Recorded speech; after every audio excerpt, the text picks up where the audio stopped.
Nagbili na sang 5 kapatay kag linibo naman ka mga residente ang nag-evacuate halin sa ila mga balay bangod sa halit nga dala sang Bagyo Basyang.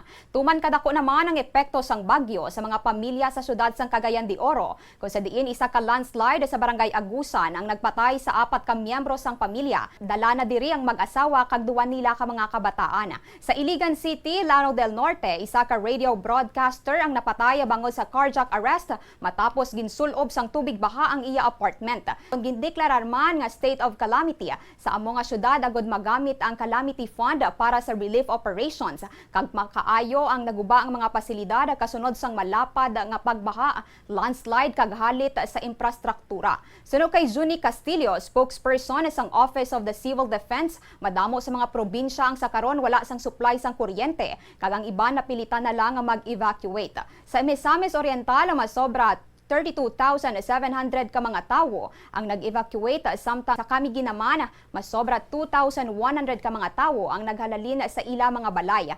Mabaskog naman ang epekto sang bagyo sa Cebu nga nagbilin sang 350 ka mga pasahero na na-stranded sa nagkalain-lain nga pantalan. Sa kabilugan nga probinsya sang Cebu, 58 ka mga evacuation centers ang ginpahamtang agod masaylohan sang mga apektado. Ginkansela naman sang Police Regional Office 7 ang tanan nga live sa mga pulis kag ginpatuman ang heightened alert status. Mga kababayan natin na nasawi dahil sa landslide.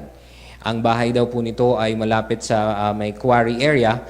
Meron pong nasawi na 4. Yung 2 po ay yung mga magulang, no, at saka yung 2 nilang anak.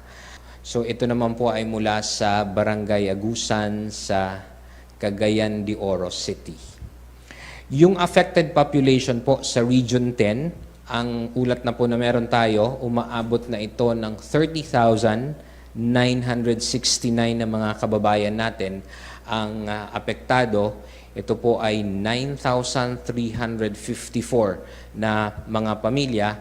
Ngayon, they are housed mostly sa halos 100 na mga evacuation centers mula sa 128 na mga barangays.